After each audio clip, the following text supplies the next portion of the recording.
Let's talk some sports, baby.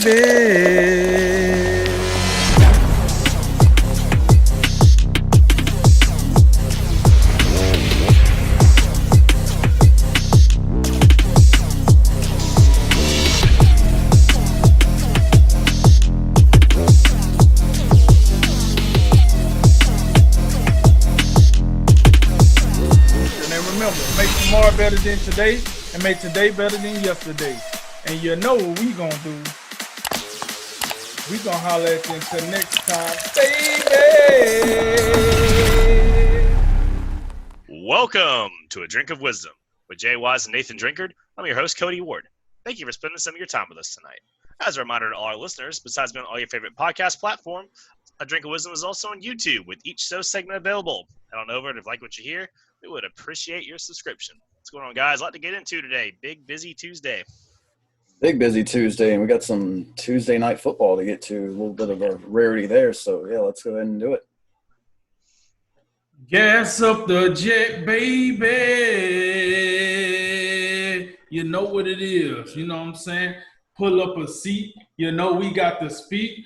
Hey, let's do it, baby. What could Drink be referencing? Let's find out.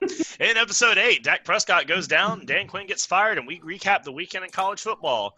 But, of course, we're going to begin tonight with a new NBA champion. The Los Angeles Lakers defeated the Heat in Game 6 of the NBA Finals, earning the 17th franchise championship and capping off one of the strangest seasons in the NBA in recent memory. LeBron James accomplished what he set out to do 2 years ago with the help of Anthony Davis and a host of other veterans. The victory pushes LeBron to 4-6 all-time in the finals and becomes the fourth player in NBA history to win a title with a third different team. So, Drake, we'll get into the Heat also, but let's go ahead and start with the Lakers. Give me your thoughts on the win and what this means for LeBron's legacy. Well, you heard what I said in the opening soliloquy. You know what I'm saying? Gas up the jet. Unfortunately, they had to stay 2 extra nights. Thought we was going to be out of there on Friday, but we was out of there on Sunday. So, I just want to say this. Ladies and gentlemen, your 2020 NBA World Champion, the Los Angeles Lakers, led by LeBron, King James, and Anthony the Broad Davis. You know what it is. And it's just the opening act, baby. You know what I'm saying?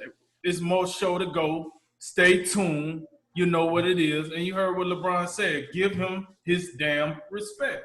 It is what it is. So, with that said, basically, what I got out of what I seen there in Game 6, Jimmy Butler, he gave everything he had in Game 5. I think the Miami Heat gave everything they had in Game 5. I mean, honestly, it was kind of sad to see because you can just tell when the Lakers turned up that defensive presence, and then it just wasn't anything Miami could do. They tried.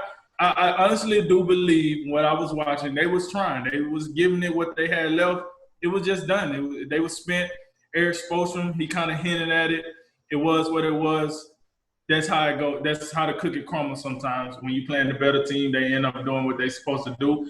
And on both sides of the ball, listen, I know Anthony Davis didn't fill the stat sheet up like, we used to, but that man put on a clinic on the defense side of the ball. I mean, he had the Heat second-guessing themselves every single time they came in the paint.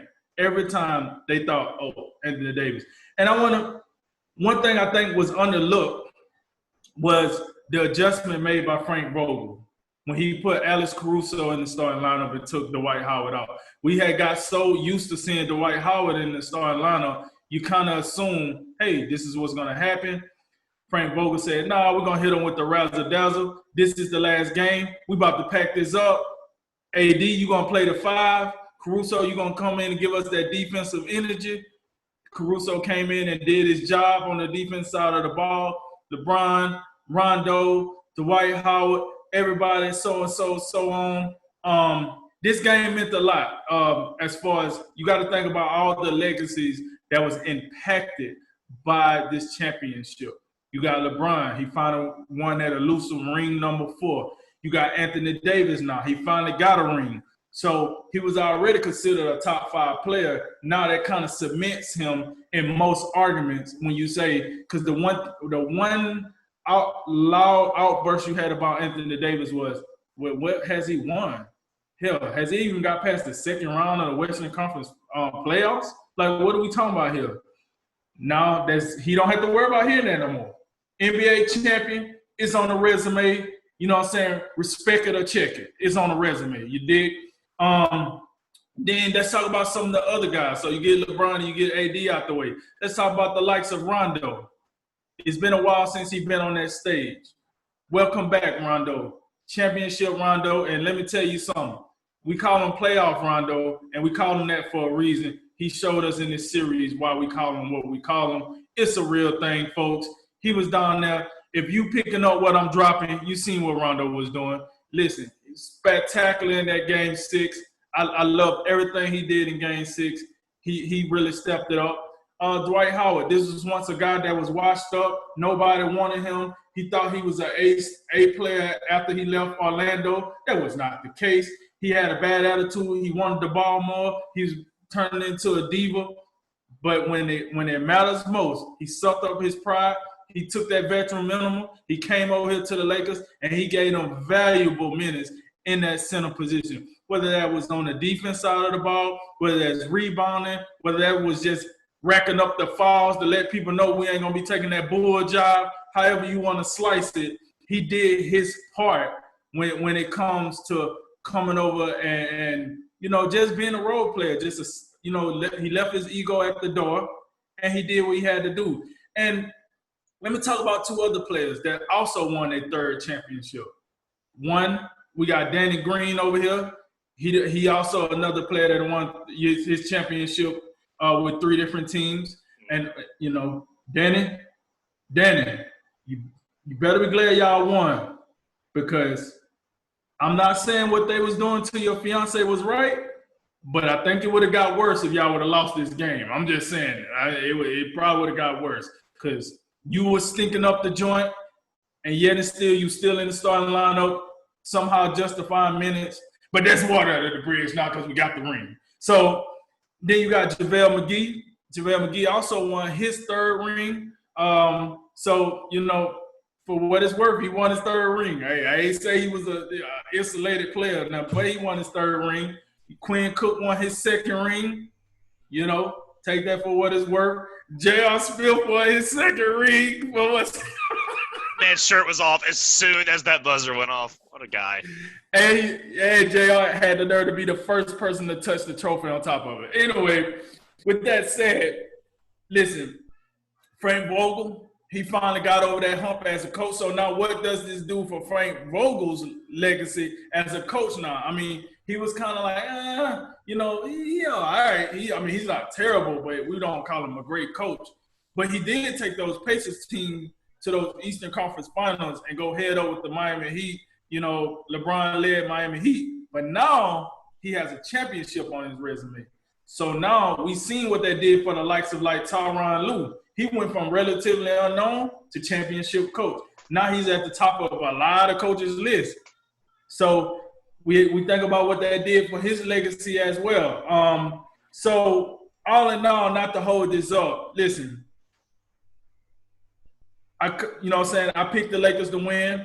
After everything that happened, I didn't think COVID was going to come and break up the season. I didn't think everybody would be stuck in the bubble. I didn't think, a lot of stuff happened that I didn't personally think was going to happen, but it did. But after all, the Lakers showed if you have a good leader and if you focus on the task at hand, you can get it done. For all the stuff I heard about, the Clippers was more mentally tough. The Clippers are more put together. The Bucks can beat the Lakers. They have more talent off the bench. It's only LeBron James and AD. Got that. All that sounded good until you actually had to sit there and put all your energy at living in one place. You couldn't be with your family. You couldn't do this. You couldn't do that. It takes a lot of mental toughness to make it through that for 90 some odd days or whatever, however long it was there. And kudos to the Lakers organization. Kudos to Jeannie Buss. She let Rob Pelinka do his thing, put these pieces together, even though we made fun of them, and I did too. We made fun of them, but it worked. At the end of the day, it worked. Even though the Clippers was better on paper, it worked for the Lakers. They the 2020 champs. They deserve it. And shouts out to Miami. I know we're going to get into Miami, but, hey, hell of a competitor. When you make it to this level, hell of a competitor. I think Miami did about as well as you can do in those circumstances. They lost their leading scorer. Jimmy Butler gave it everything he had. And he deserves every accolade that he got coming to him because of his performance.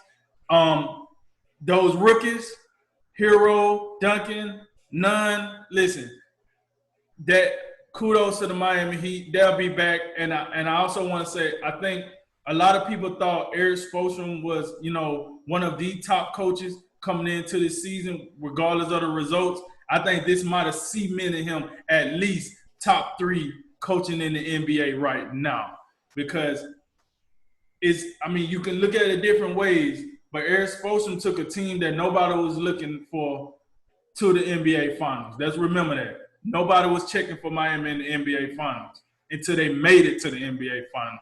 So that I give him a lot of credit for that as well. But all in all, it's over with.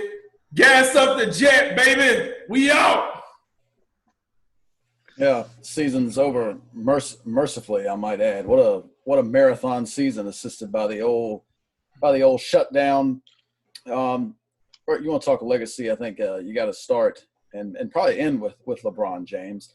A lot of people, and I'm not going to get into the GOAT debate right now. I'm not going to go down that rabbit hole. But a lot of people, a detractor people will throw at LeBron James is the finals record, being 3-6 before this. Now he's 4-6. And we gotta just pay attention to some nuance to that.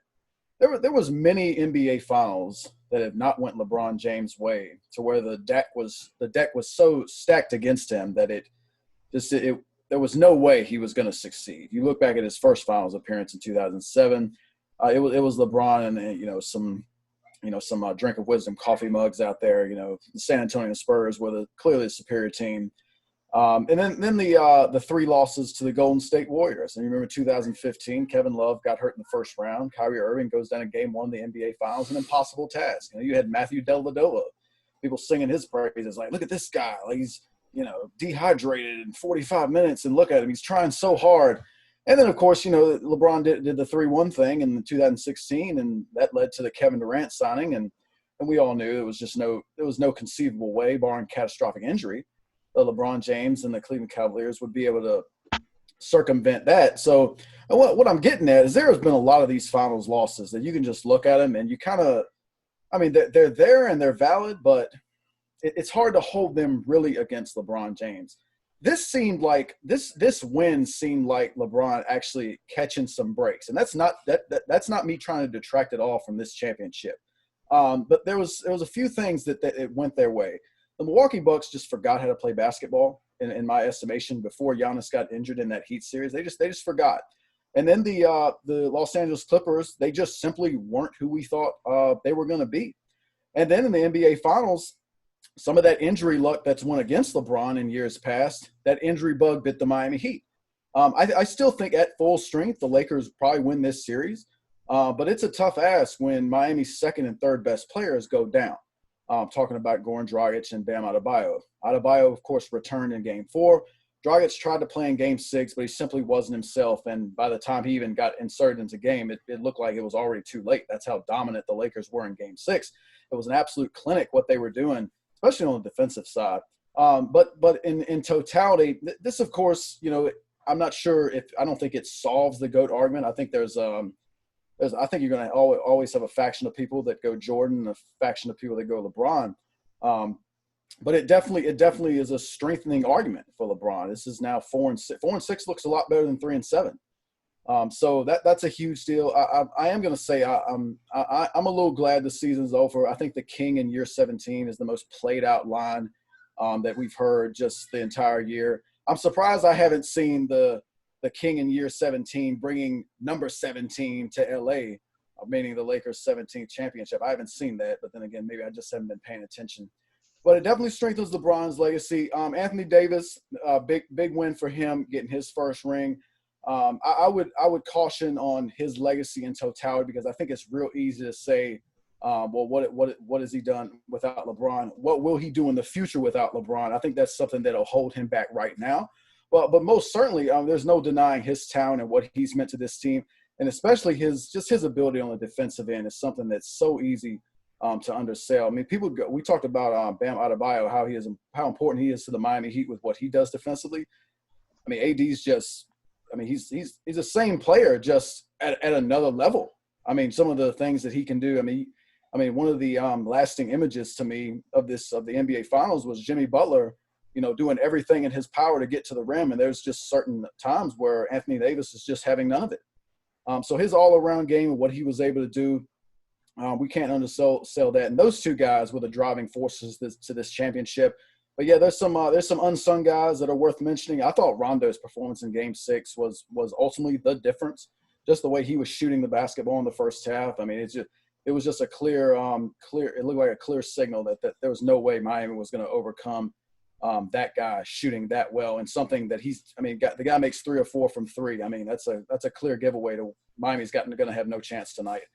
And then I thought we talked a lot about, who the third guy would be for the Lakers for much of the playoffs. Kuzma was a guy we referenced from time to time. I really think in the finals, I think a guy like KCP is a guy you have to pay attention to, who did a lot of good things. I thought defensively he was excellent the entire series. Really, I mean, some of these guys from Miami, whether it be Hero or Robinson, I mean, it takes a lot out of you chasing those guys off screens the entire game. And then he made some key baskets at different points of this series. Especially Game 4, hit that big corner 3 that put him up, and then had a driving layup to really put that game in some ways out of reach. But yeah, you talked about all the guys, whether it be Dwight Howard, J.R. Smith, JaVale McGee, my Lord, the third ring. I mean, it's almost like James Jones times 6 at this point. Just so many guys just leaping on LeBron's back and just coasting their way to a ring. But definitely well-deserved to all these guys. They earned it.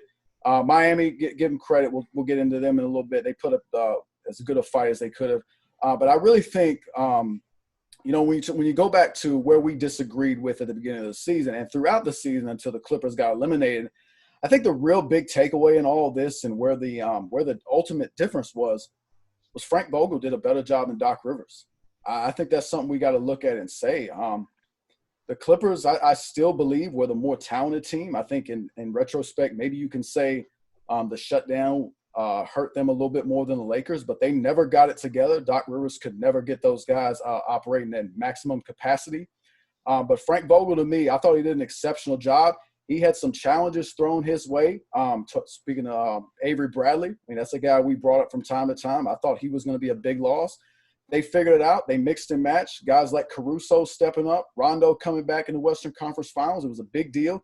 And then the way they defended the entire season, and especially in this NBA Finals, the Miami Heat, in some of these games, they didn't have a chance because of the excellent job and attention to detail they had with just simply guarding their man. And they did a wonderful job with it.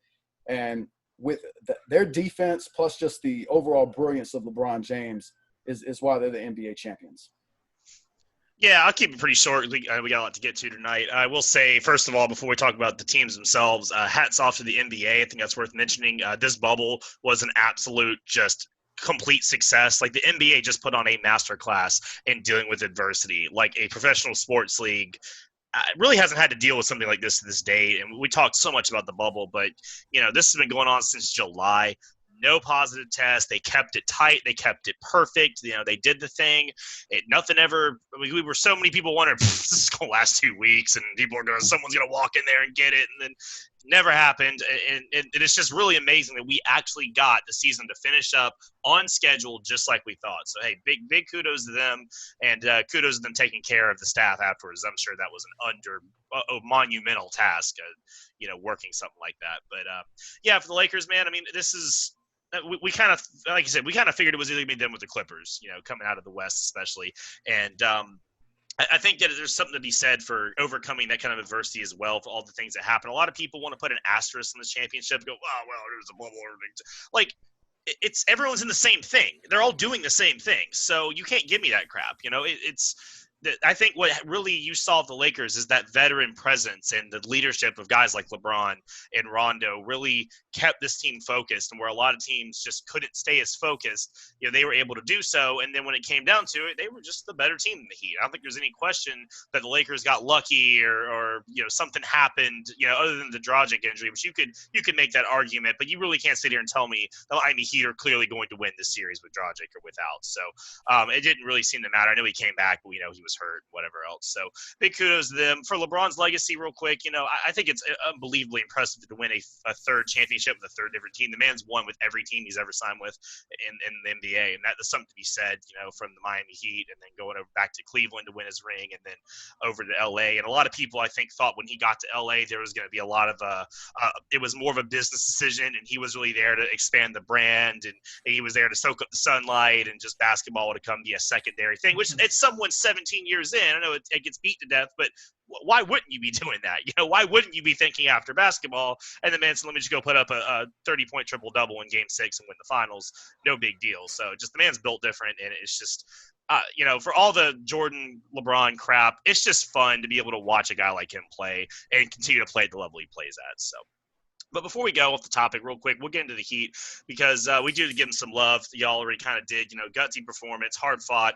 Obviously that run to begin was quite a shock. So most of the team is going to be coming back next year. They're heavy on rookie contracts, and Jimmy Butler's still going to be around. So it really does beg the question as we begin to forecast in the next year, where does this team fit in the Eastern Conference? You've got the two-time MVP in Milwaukee still. You have deep, well-coached teams in Boston and Toronto. The Nets are about to get out KD, Kidd and Kyrie, and doesn't even talk about squads like the Sixers just hiring Doc, and there's some other teams in the East that could be decent. So, Drink, what does this kind of leave the Heat, and what do they have to do to be in this position again next year?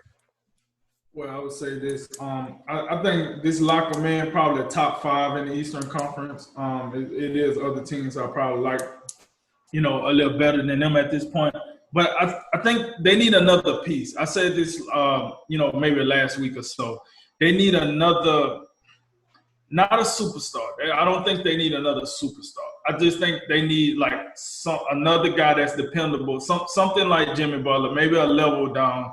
I said like a Montrezl Harrell or something that probably was not the best pick with his performance in the bubble, but just someone that they can, rely on where Jimmy Butler don't have to go out there and be the hard. And so you got to think, Goran Dragic, as good as he is, he's getting older. I think that foot is just going to continue to be more and more. Because when he naturally hurt his foot, it wasn't he just landed wrong.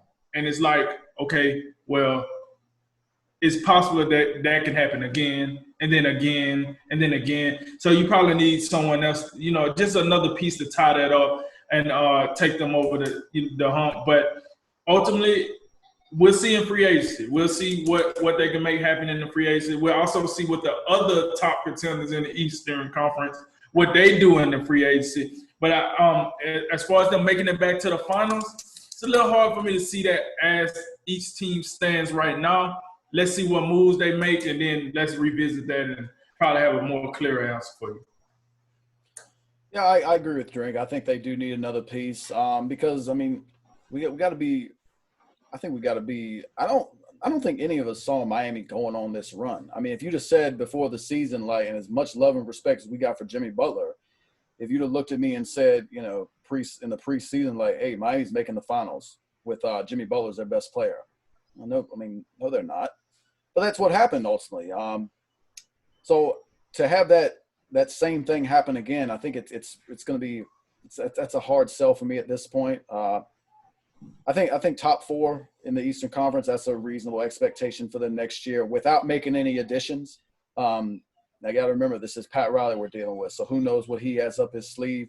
But, yeah, you definitely like to get better. I would say bare minimum, as much as we talked about the Andre Iguodala addition, we know for the most part it seemed that was more for veteran leadership than actual production at this stage in his career. But you'd like to probably have an Iguodala type guy, just one maybe a wee bit younger and a bit more productive, like as Drink was alluding to, a guy like Montrezl Harrell to really solidify that bench. But beyond that, down the line, maybe they do. Maybe they're able to make a play for the Greek Freak down the line, and that would definitely, in my mind, that would put them the favorite. Period. But we'll see how the offseason goes. But there's too many unknowns for me. In the big wild card, there's one wild card in each conference, even for the Lakers in the West. In the East, you got to think about Brooklyn. You got to think about what that's going to look like with KD coming back, him and Kyrie teaming up, and all the other young talent that they have that it's easy to forget about. And then in the West, Golden State's going to be back, so we got to pay attention to them. We got to think about that. They're going to have a pretty high draft pick in the lottery. We'll see how they utilize that, but there's going to be a lot of competition. I'd say the top 6 in each conference is going to be really competitive. There are a lot of teams that are going to be able to make runs. You brought them all up. Toronto, Boston, both of them will be back. Milwaukee's going to be the same thing. We'll see if they can finally break through. And then West, and we'll see what the Clippers do. I expect some big changes for them, but they'll have Kawhi. We'll see what he can do with them.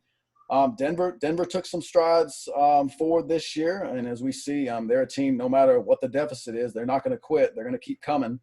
And then the usual suspects. Utah will be around. We'll see what Houston does and what coach they hire. And Dallas, I think Dallas is a team to look out for down the line. So there's a I wouldn't say in no way, shape, or form do I see a rematch coming next season at all.